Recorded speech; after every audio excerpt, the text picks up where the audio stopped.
The Zolg was there before me, as much a fixture of my life as gravity, or air, or the sense of my own body. It exists in even my earliest memories, as a constant warning against carelessness. It was there when I brushed my teeth, giggling in the bathtub. It was there, stealing food that fell under the table at every meal. It was there, sitting above my bed, stroking my hair with hands the size of dinner plates. Every morning there were new rules, all learned from close calls that happened the day before. Every week we reviewed its effect on us, how to improve, how to be smarter, how to be safer. For a long time, I couldn't even distinguish the rules made for it and the rules made for us. Don't touch the oven when it's on. Be careful of the kettle. Don't play with plug sockets. Don't put cables in your mouth. Watch where you step.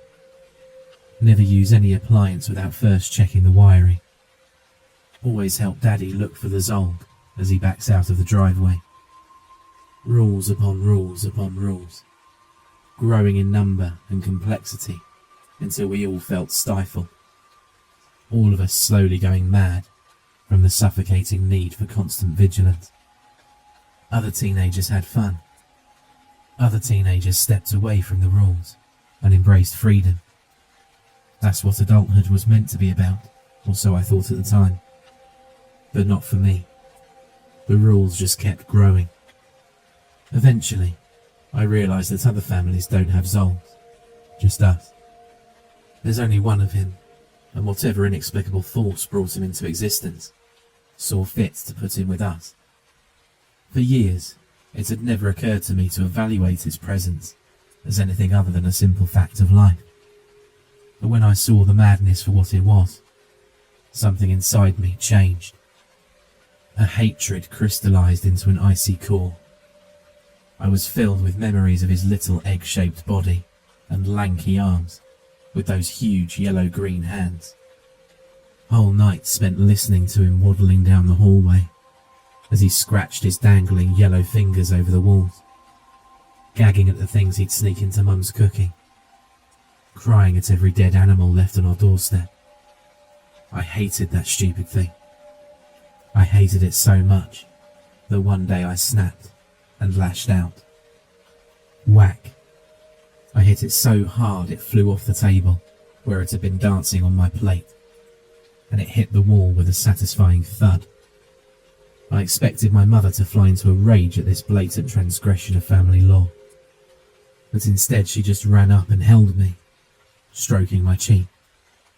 It felt like a nightmare, my mother clutching me and everyone crying and shouting, while that thing laughed from where it lay. Why didn't it hurt? Hadn't I hit it? And then, as slow as a sunburn, a red outline of my own hand formed on my face, and I came to learn exactly what it was the Zolg was after. It wanted us to hit it, to kick it, abuse it, kill it. It wanted our malice, our frustration, our carelessness. It wanted nothing but our suffering, and anything we did to it just came back onto us. 100 times worse, 100 times as slow. You should see what a broken bone looks like when it takes 4 hours to render into existence. Bone looks like putty being pulled apart by a child. Skin reddens and depresses into long streaky welts. Layers of tissue and membranous flesh pull apart laterally until finally it all tears with glacial slowness. It looks like quivering despair, like grief, not screaming agony, because when pain is that terrific and that unstoppable, you don't yell or cry or shout. You give up. You retreat. You turn catatonic and switch off. Or you just die. And the Zolg, despite its rock-slide teeth and leering grin and hillbilly giggle, is smart and patient in surprising ways. Every time I touch an oven, or a car, or even just a light switch. I need to think 1,000 things over. Did I remember to check the walls? To look at each and every plug socket? Have I seen the Zolg anywhere? Has it got its grotesque mouth clamped around a cable just out of sight, waiting for me to plug it in or switch it on? Has it wrapped its mouth around the exhaust of my car, ready to suffocate? Every action and consequence has to be thought out in the most explicit detail. Every bump on the road has to be investigated, lest it turn out that the Zolg has cleverly watched you for days, traced where you work so it can slip out one night and waddle breathlessly to an ideal overpass bridge. My brother once broke 2 ribs when it managed to leap in front of a ball he went to kick. My sister spent 3 weeks in hospital after she poured bleach down the kitchen sink, failing to notice that the Zolg had unscrewed all the pipes and was waiting to gleefully gulp down poison. I'm the only one left now. My father was the first to go, not because he was careless, but because he always took it upon himself to do as much as he could. You couldn't even turn the TV on without him insisting and pressing the button for you. It always felt so controlling, so stifling. But once he was gone, it became pretty clear why he did it. It was never the same without him. Mum tried so hard, but it was never the same. She had her own fears, her own struggles to contend with. I really can't blame her for not being able to do the work for both of them. I remember coming home from school, and they were waiting for us in the living room. My older brother had gotten back before us, and was sitting silently at the kitchen table. Tears welled up in his eyes. God, that was the hardest. Dad looked, well, he almost looked relieved. But seeing my 19-year-old brother cry was like a breeze block to the face. And in that instant, I knew something horrific had happened. They hid him away. I still don't know exactly what happened, but I made a pretty good guess from the state on the lawnmower that Mum dragged out to the curb, and the fact we wouldn't see the Zolg again for at least 8 days. I'd later learn that in moments like that, it'll stow away and knit itself back together slowly, which at the very least explained the giggling I heard coming from the linen closet during those horrible silent nights. Dad never did scream. I'd hazard a guess that he couldn't take it anymore, and I know I should feel some relief, but I glimpsed his body on the way out, and the thought of those injuries happening to a lifeless corpse just sends shivers down my back. We never mowed the grass again. It was a loss too great, and over the next few weeks, Mum deteriorated. She started drinking, crying late into the night while my brother would cook us food and tell us everything would be okay. But it never would. Never again. She only got worse. She might have had a chance if it was just us, but we couldn't just abandon our vigilance, our paranoia and fear, and we had to carry on as normal. Jesus Christ, we even had to check Dad's coffin before burying it. For a while there, she almost came back. Looking back, it couldn't have been more than a day or 2 at most, but she did manage to set the table for us. Just once. We were all there, Dad dead and buried, and none of us having seen the Zolg since his death, when from upstairs a door slammed shut. And Mum was so startled, she dropped the food she was holding. Its flat, hairy feet slapped down the stairs one by one, while its heavy, wet gurgles punctuated our horrified silence. With a sort of mounting disbelief, I watched it walk up to the table that obscured its stumpy little body from my view, and drag itself up onto one of the chairs. Dad's chair. Dad's place. Mum had even set a plate for him, if only by instinct. And you know what? It didn't look at me, or James, or Laurie. It looked at Mum. It knew what that single gesture would do to her, and it laughed the whole time. We had to pin her down and stop her from driving a knife right into its face. It gibbered and howled with such joy at her threat, but we stopped her from doing it. And after that, I don't think she was ever the same. That was when the drinking started.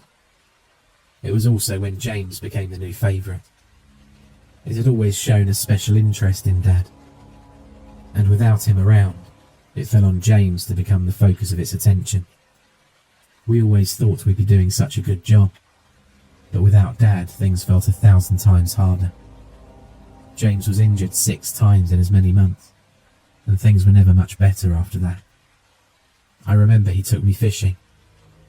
He asked Mum to keep an eye on the Zole and stop it following us. And we went together, and for a few blissful days it was just us and no one else. And he told me all about the lessons he'd learned in the past few months. Told me about the Zole's favourite resting place, some of the intricacies he'd deduced, and more importantly, that I would have to steel myself and be ready for what happened if he ever failed. But like all of them, he eventually did. But not before we found Laurie crushed to death. We think she dropped the microwave on it, but we can't be sure. It was her first week at university, and she didn't even call to tell us. But we knew she was aware she'd done it because she called in sick to all of her classes a day early. And then she just locked the door and let it happen. We didn't even realise the Zolg had found her, but it had somehow. And the sight of her lying on her bed, pulped to the thickness of a few planks of wood as it giggled and jumped on her broken remains, will forever be lodged in my mind. I like to think she found a way of ending it, but I don't know that at all. She could have sought help, something to ease the pain, I'm sure of it. But we don't know for sure, and I have to wonder if she felt it all, every second of it. She was in there all alone, for at least a day and a half. James disappeared for a few months after that, and it was just me and Mum. When James finally returned, he stank of booze and had this haggard look about him, and I couldn't help but wonder what he'd done in that time. "It'll get me," he said. "Sooner or later. I just wanted a taste of what life had to offer. All the good, all the bad." But later he would confess that he just tried to run away and lost control. Heady with the belief he'd escaped the Zol, and downtrodden by the guilt of what he'd done to us. Except the Zolg had followed him. Slowly and carefully and relentlessly, it had followed. You can leave it behind for a while, but it won't be cheated, and somehow it finds its way to you. Even if you're on the other side of the world, it'll get to you, and it'll never take more than a week. James must have known that, but he tried anyway, moving from place to place and doing God knows what. He lived with that guilt until his death, even though I never gave his lapse a second thought. We were all just trying our best. I tried so hard to make him see that, to make him forgive himself, but there was nothing left for him except a dark spiral downwards. He'd brought habits back with him, and with little else to do, he let those habits grow into their own ugly monsters that rivaled even the Zol. I still don't blame him. He really had convinced himself he was doing us a favour. It was a good attempt, as far as ways to beat the Zol go, and it was with great despair that I first saw his face, and realised he hadn't won anything at all. No one will ever know exactly how it happened. The Zolg, at least, spent 4 days crying in a cupboard, but James died nonetheless. His eyes were hollow, his skin gaunt and leathery, and his jaw had dislocated in a scream so terrible you could fit an open hand in his mouth. However, the Zolg had twisted and reinterpreted the poison in its veins. What fell on James looked like a ritualistic murder gone wrong, like a possessed corpse had gotten trapped in a box and left to rot while the demon within raged and bent its host in terrible spasms. I didn't even tell Mum the details, but I have to guess she knew, even if she was barely present by that point. In her sunken eyes and loose skin, I saw a pale reflection of James, and came to accept that even when the Zolg doesn't get its way, it still doesn't lose. The months that followed were hard. Mum was barely in her 60s, but she was being eaten alive by grief and fear. Towards the end, she wouldn't even leave her bed, too afraid to risk injuring the Zolg. I became a full-time carer and paid my own price in the process. Trapped in that house, while constantly working to keep the Zolg away from her. Every meal took hours to prepare. Every moment of relaxation brought crashing down by either Mum or that thing. It became brazen after Mum went catatonic. It started throwing things at me, playing with the idea of open attack as it smashed plates or slapped my phone out of my hand. I ignored it for the most part, relegating it to the back of my mind, while the stress ate away at me like a cancer. There simply was no other choice, or at least, so I thought. I used to sit and watch it stare at Mum. Sometimes it had ventured to try and push my buttons, using her as a prop, but I simply ignored it until it finally gave in and just savoured her slow and agonising death. It marvelled at her bed sores, laughed when I cleaned her, and chuckled with joy as her hair fell out. And somewhere along the line, I decided it wasn't right for it to get so much pleasure. All of us were suffering, while it was having the time of its life. If it was within my power to stop it having that little bit of joy, to deny it that happiness, and it only seemed right that I do so. But what did that mean? I think I knew the very first day I realised how happy her pain made it. I just didn't want to face up to that fact, so I pretended otherwise. But some things can't be buried. They linger in the back of your head, like a guilty pleasure. And no matter how much you tell yourself you won't do it, that it's a line too far to be crossed, deep down, you always appreciate that you can cross it, if you need to, if you want to. When did I first want to? I'd say with complete honesty that it was when I had to carry her to a bath, and I stubbed my toe on the bedpost. They say you should fear the man who delays reaching out to take something they want. But I didn't wait very long at all after that moment. I was quiet, calm, effortless. No conflict or worry was worn on my face. I merely took a deep breath, took her to the bathroom, and drowned her. My mother didn't feel anything, but the Zolg sure did. For the first time in its life, it directly attacked me, scuttling down the hall to come skidding around the bathroom door, and then leap at me with fists flailing. But that fat, hairy little egg didn't have it in it to stop me, and it yowled and cried and wept and clawed at my exposed legs as I bent down and drowned my mother in the tub. It practically tore my calves to shreds, but I didn't care, not one bit. And oh, how the irony rolled in, because right before my eyes, its own legs began to bleed and wilt, and the panic in its eyes betrayed the subtle inversion of rules we'd never figured out. Until then. When it was over, I didn't know what scratches were from her trying to escape, and which were from it, and I slumped to the side and laughed at the absurdity of it all. The little bastard was hunched over, and vomiting a greasy mixture of hair and bile, and its wretched jaundiced eyes wept tears of pus. And I just kept laughing at it, like it had always laughed at me.